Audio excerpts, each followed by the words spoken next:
Assalamualaikum warahmatullahi wabarakatuh. Perkenalkan, nama saya Rizdiana Miftahul Fitro dengan NIM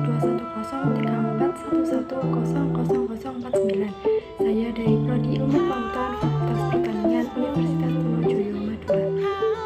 Baik, saya akan menjelaskan mengenai sistem akustik kelautan, yang dimana ini untuk memenuhi tugas mata kuliah akustik kelautan yang diampu oleh Bapak Asari Wicaksono, SK MSI MSc.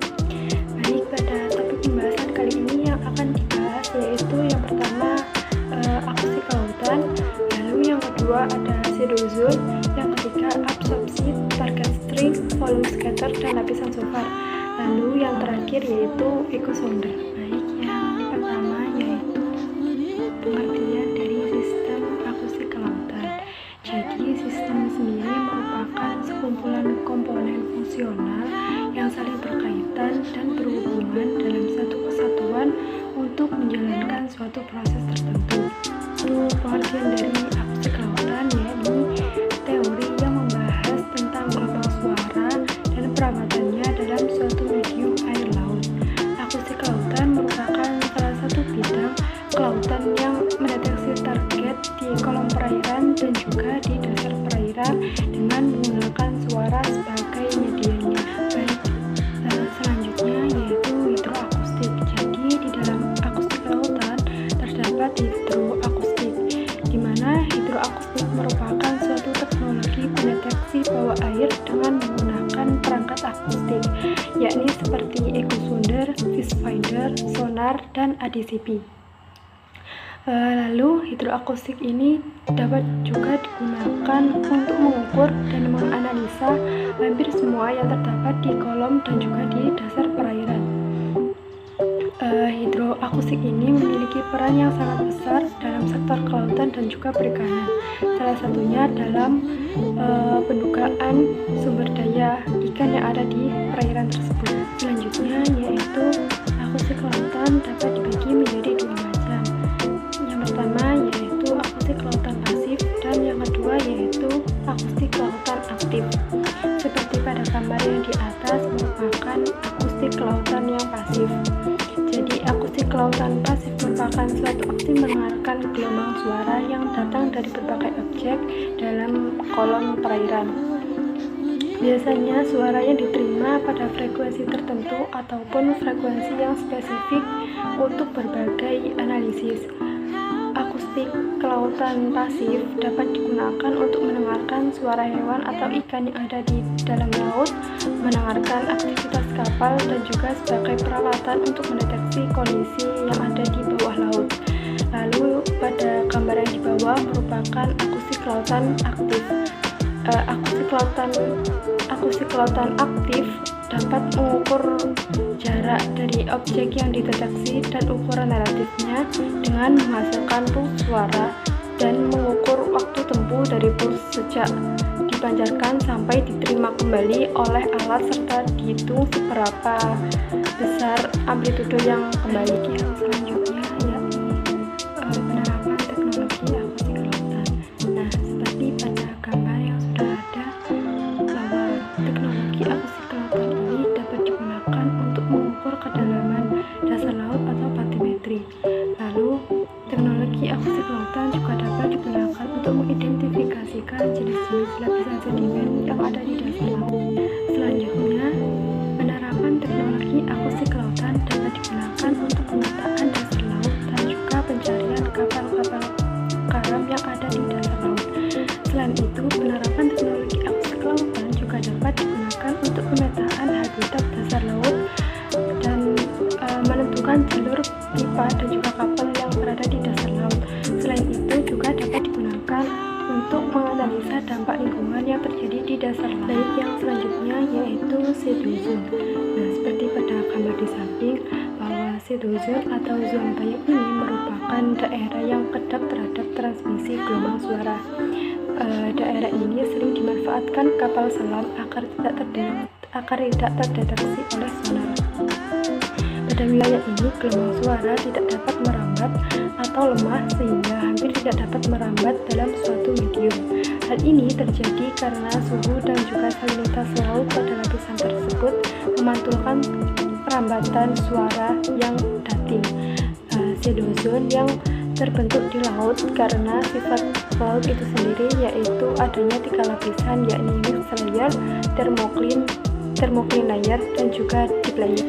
Baik, yang selanjutnya yakni absorpsi, target string, volume scatter, dan juga lapisan shofar. Yang pertama yakni absorpsi atau penyerapan energi gelombang suara terjadi ketika gelombang suara dipancarkan ke kolom air sehingga mengakibatkan transmisi hilang ketika dieko dari transducer. Lalu yang kedua, target string.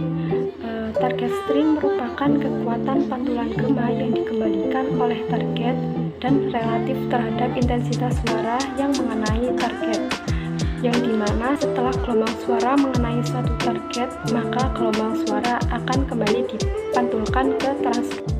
Yang ketiga yakni volume scatter. Nah, pada volume scatter ini terdapat backscattering string dan juga scattering volume. Scattering volume merupakan rasio antara intensitas suara yang direfleksikan oleh suatu grup single target yang berada pada suatu volume air tertentu.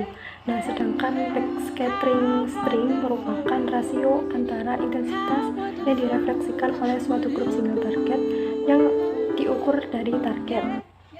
Lalu yang keempat yakni lapisan shofar. Lapisan shofar merupakan daerah yang akumulasi temperatur dan kedalaman sehingga kecepatan suara menjadi berkurang, atau biasa disebut lapisan C atau kedalaman suara minimum. Pada lapisan ini gelombang suara dapat merambat dalam gerak yang cukup besar. Baik, yang selanjutnya yakni echo sounder. Nah, pada gambar di samping merupakan foto dari alat echo sounder tersebut. Echo sounder memiliki pengertian yakni alat yang digunakan untuk survei batimetri dan juga dapat melakukan kegiatan eksplorasi untuk lautan maupun perairan lain seperti analisis dampak lingkungan di dalam laut atau pencarian benda-benda yang sudah terbengkalai di bawah laut. Baik, yang selanjutnya yakni tipe dari echo sounder. Nah, tipe-tipe dari echo sounder terbagi menjadi 3. Yang pertama yakni lead line, single beam, dan juga multi beam. Yang pertama lead line. Lead line ini menggunakan pengiriman dan penerimaan sinyal gelombang suara secara titik-titik. Lalu untuk single beam sendiri merupakan alat ukur kedalaman air yang menggunakan pengirim dan penerima sinyal gelombang suara secara tunggal. Prinsip kerja dari single beam ini yaitu menggunakan prinsip pengukuran selisih fase pulse dengan cara menghitung selisih pemancaran dan penerimaan dari pulse akustik. Gelombang akustik dipancarkan dari transducer. Transducer merupakan salah satu bagian dari alat pemeruman yang mengubah energi listrik menjadi energi mekanik, kemudian menghasilkan gelombang akustik. Gelombang akustik tersebut kemudian merambat melalui air dengan cepat terambatan yang telah diketahui, sampai menyentuh dasar laut dan kembali lagi ke transducer. Lalu yang multi beam memiliki prinsip yang hampir sama dengan single beam, tapi yang membedakan adalah jumlah beam yang dipancarkannya. Single beam hanya memancarkan satu beam pada satu titik sepanjang jalur survei. Nah, sedangkan multi beam ini memancarkan lebih dari satu beam sehingga mendapatkan banyak titik kedalaman dalam satu kali pemancaran gelombang akustik. Pola pemancaran multi beam melebar dan melintang terhadap badan kapal. Baik, selanjutnya yakni kelebihan dari echo sounder. Beberapa kelebihan dari echo sounder yakni yang pertama dapat mengukur kedalaman laut yang disertai dengan pemetaan dasar laut. Lalu yang kedua yakni digunakan nelayan untuk mengetahui gerombolan ikan. Yang ketiga dapat digunakan untuk mengukur suhu air pada kedalaman tertentu. Dan yang keempat yakni teknologi ini sangat membantu dalam mencari sumber daya ikan yang baru, sehingga akan mempercepat pengambilan keputusan atau kebijakan, terutama untuk menetapkan daerah penangkapan ikan agar potensi ikan dapat dipertahankan. Baik, selanjutnya yakni kelemahan dari echo sounder. Jadi kelemahan dari echo sounder ini yakni apabila alat ini digunakan semakin dalam lautnya, maka gambar yang akan dihasilkan semakin tidak jelas atau tidak terlihat lebih spesifik seperti gambar karang, ikan, kapal karam, dan lain sebagainya.